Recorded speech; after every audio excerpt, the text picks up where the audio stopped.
Hey there, good morning. This is Dawn Clevisol with Stress Free Bookkeeping. Today is our 5th episode of Stress Free Bookkeeping TV, and I just wanted to welcome you. If you are not part of our Facebook group, that's a great place to go and ask questions after you've seen one of our videos. It might have brought up something that you wanted to know about. The group name is Stress Free Bookkeeping Social Group, so you can search that in groups on Facebook and connect with us there. We also are updating the website, so it's a little bit in progress, but it is stressfreetaxseason.com if you wanted to find out a little bit more about what our services are. So I had somebody in our group, excuse me, ask a question about separating. Well, okay, their question wasn't about separating their business funds exactly. Their question was, how should they be accounting for, their business, and they've got their personal stuff and what crazy. They were feeling a little bit overwhelmed by that. And I really, honestly, the simplest thing you can do is make sure that you always have a separate bank account for your business. And that alleviates a lot of that stress, because you're not having to think, oh my gosh, did we, which card did I charge it? Was that purchase for business or personal? Maybe it was the same vendor that you would normally use for something that was personal. And now you can't really tell if it's a business or personal expense. So really the easiest thing is to create an account just for your business. Now that doesn't have to be a specific, business checking account kind of thing.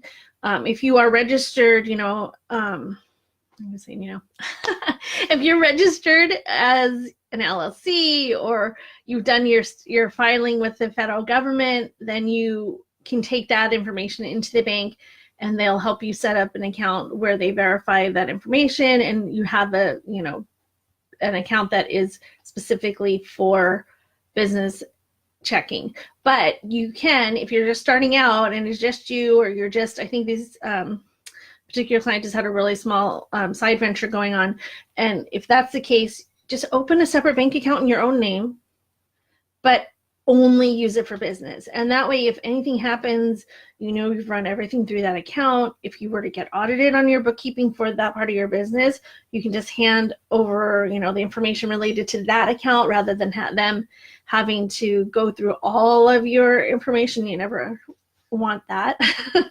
I never recommend that. So it's a really great way just to get started. And I know it sounds so simple, but so many people don't do it. They're mixing their funds. Don't mix your funds. And if you are using your account and you are drawing out of there, but not as an official draw, what I mean by draw is taking money out of the company.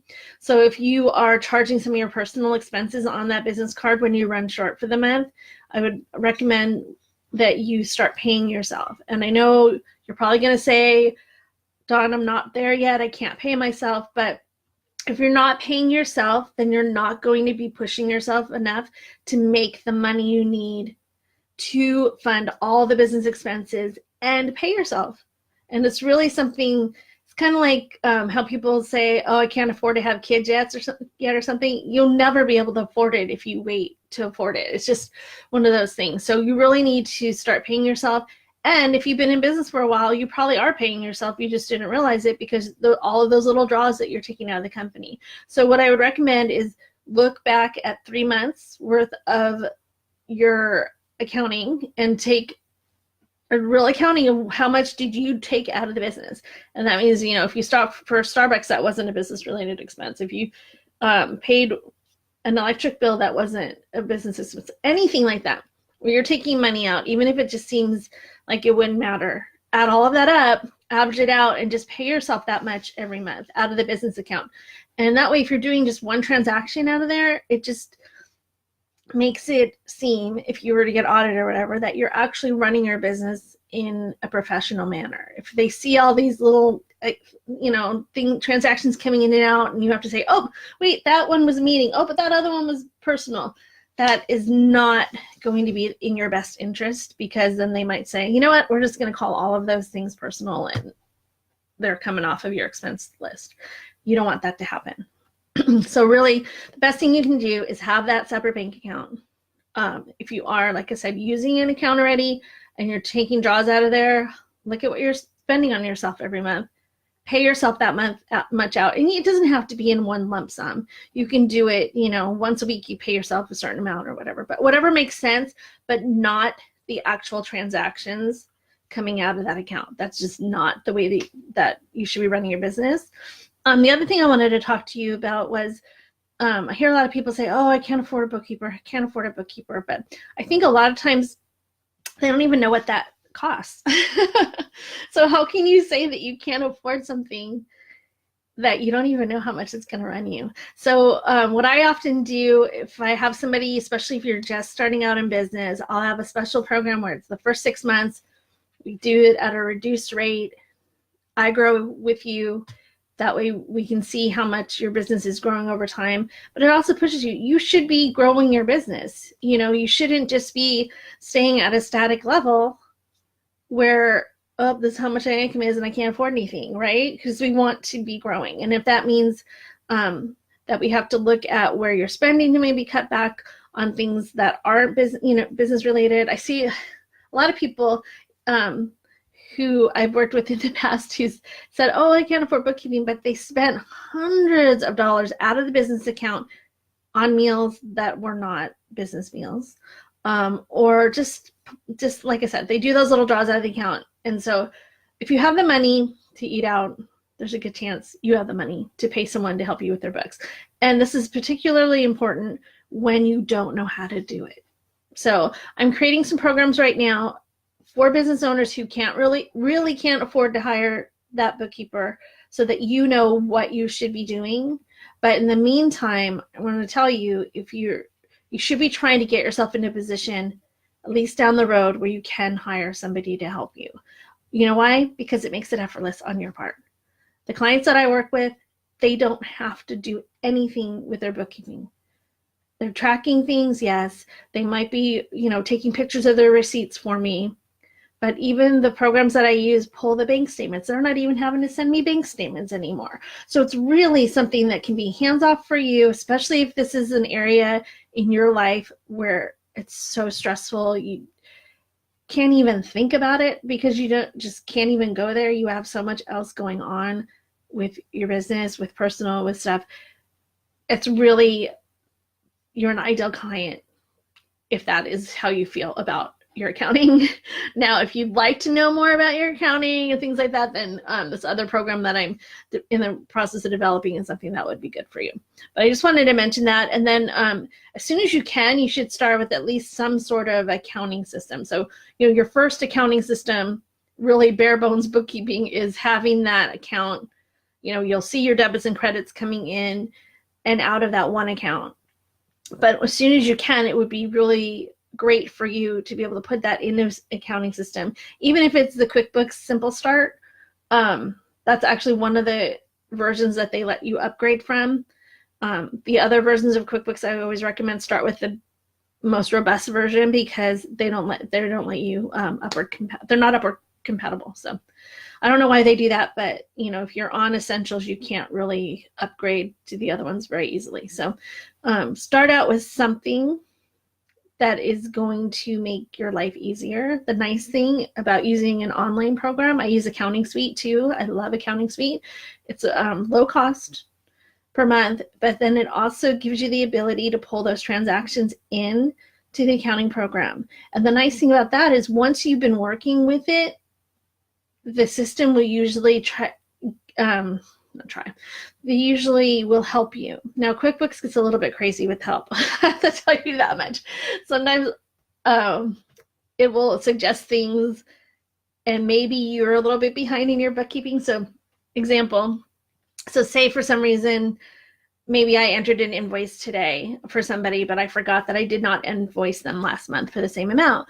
Well, if I was in my QuickBooks banking feed, it would suggest that their payment would match up with the one I entered today. Well, that's not accurate. If the payment was for last month's services, it's going to try to pull whatever money it sees that looks like the same thing. So always be really careful as you're going through and watching that. But the nice thing, again, is that it is going to pull it into your accounting system. You're not having to type everything in.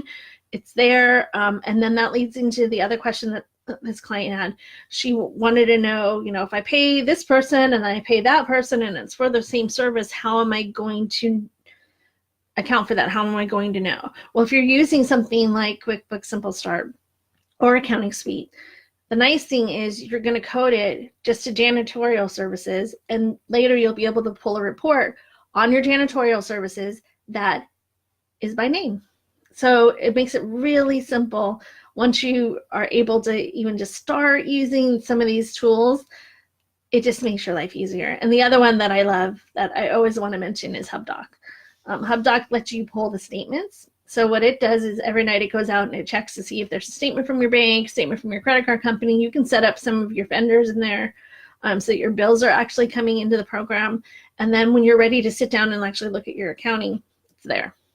You don't have to log into the bank, get the information. And if you have one of the banks that's really partnered well with HubDoc, like Chase and Bank of America, I think does it, and some of the bigger banks, a couple of smaller banks too. But it's great because your checks and your deposits come in too. So not only do you have your statement there, you can actually flip through your checks. If you're pushing information into your accounting system, you can do it from there as well. So that's just a little tip for you. So bare bones bookkeeping, just want to recap. Get a bank account that's just for your business. Stop mixing your personal and business funds. It will save you so much stress just in that one thing. Then, when you're ready, start with any sort of small accounting system just so that you can start alleviating some of that work that you normally would have to do by data entry and whatnot. So the nice thing again about that is it's going to help you sort categories. It's going to give you reports that you just can't get in any other way. So it's really a great way. And then let's see.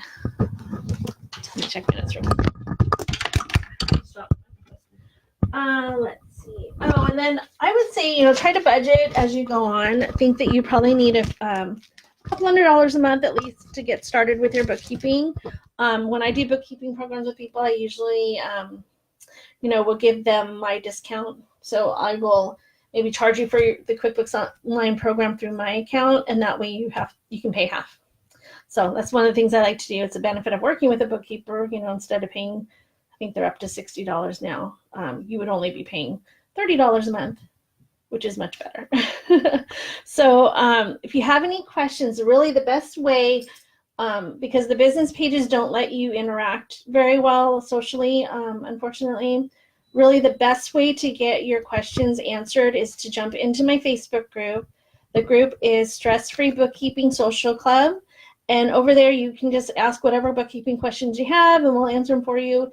I would say you probably can ask questions that weren't even bookkeeping related, because we have a lot of other entrepreneurs in that group who might be able to answer the question for you, right? So we've all been there. We're all at different stages of our development as business owners. So if you want to get into those questions answered, that's a really great place, and we can continue the conversation over there. So if you have any questions, let me know. Talk to you soon.